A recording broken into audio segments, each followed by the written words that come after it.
नमस्कार। एक सवाल अक्सर हमारे मन में आता है। हम किसी अदालत या जज की आलोचना कहाँ तक कर सकते हैं?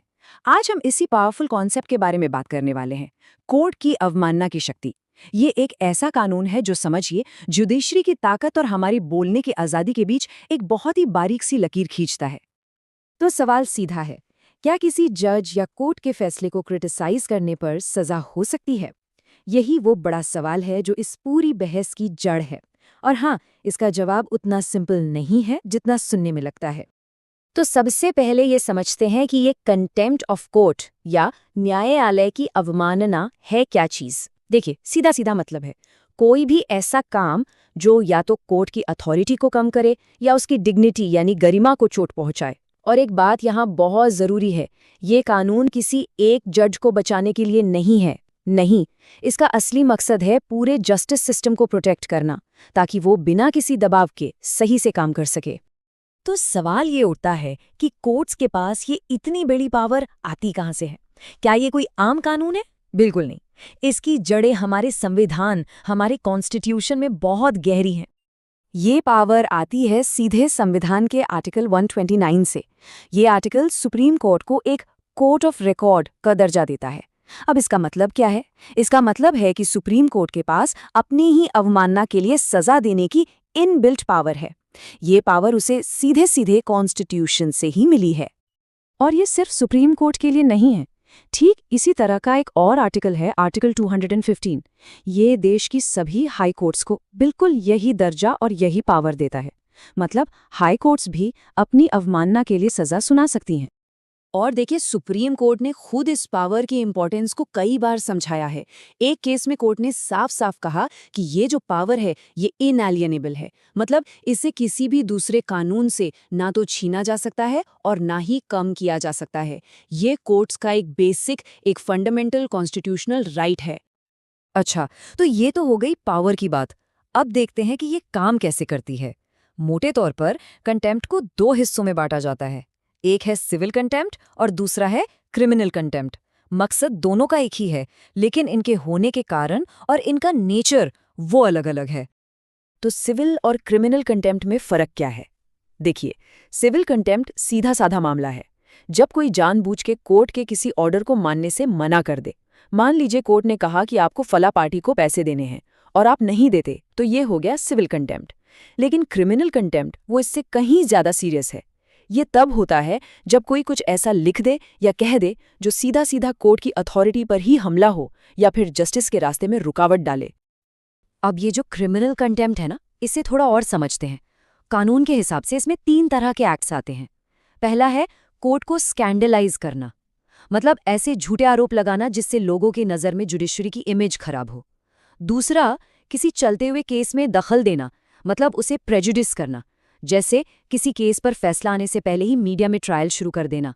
और तीसरा, जस्टिस के एडमिनिस्ट्रेशन में किसी भी तरह से ऑब्स्ट्रक्ट करना, यानी रुकावट डालना, जैसे किसी गवाह को डराना धमकाना।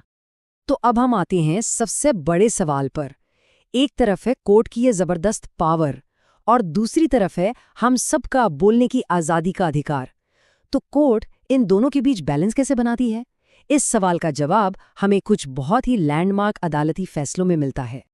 इसकी शुरुआत हुई 1970 में EMS नंबूदरीपाद के केस से। उस वक्त सुप्रीम कोर्ट ने एक बहुत अहम बात कही। कोर्ट ने कहा, हाँ, फ्रीडम ऑफ स्पीच एक फंडामेंटल राइट है, लेकिन ये एब्सोल्यूट नहीं है, मतलब असीमित नहीं है। इस पर रीजनेबल रिस्ट्रिक्शंस यानी वाजिब पाबंदियां लगाई जा सकती हैं, और कंटेम्प्ट ऑफ कोर्ट ऐसा ही एक रीजनेबल रिस्ट्रिक्शन है। लेकिन फिर कुछ सालों बाद 1978 में एक और केस आया, एस मुलगांवकर का केस। और इस केस में कोर्ट ने एक तरह से खुद को ही एक सलाह दी। कोर्ट ने एक बहुत ज़रूरी सिद्धांत सामने रखा कि इस पावर का इस्तेमाल बहुत ही संभलकर, बहुत ही संयम के साथ करना चाहिए। ये एक तरह से कोर्ट का सेल्फ रेगुलेशन था। और इसी केस का ये कोटेशन इस पूरी बात को बहुत अच्छे से समझाता है। सुप्रीम कोर्ट ने खुद कहा कि जुडिशियल फैसलों की फेयर और रीजनेबल क्रिटिसिज्म, मतलब निष्पक्ष और तर्कसंगत आलोचना, कंटेम्प्ट नहीं है।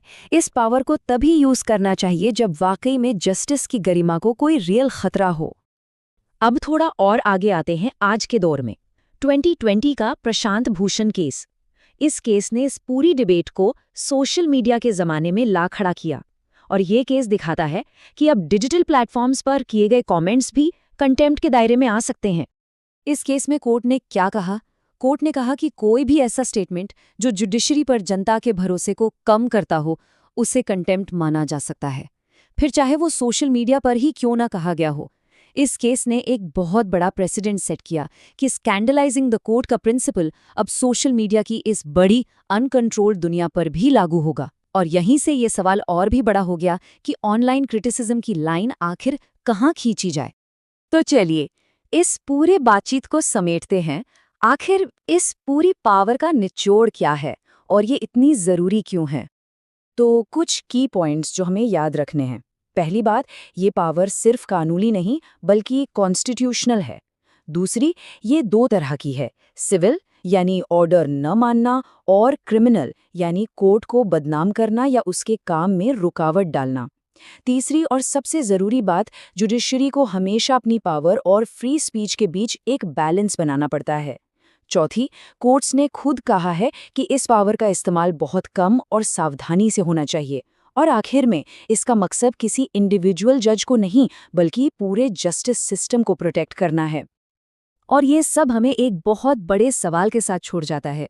आज के इस दौर में जहां सोशल मीडिया पर हर सेकंड में एक नया कमेंट आ रहा है, हमारी जुडिशरी अपनी अथॉरिटी और लोगों की फ्रीडम ऑफ स्पीच, इन दोनों के बीच इस बहुत ही नाजुक बैलेंस को आगे कैसे मेंटेन करेगी?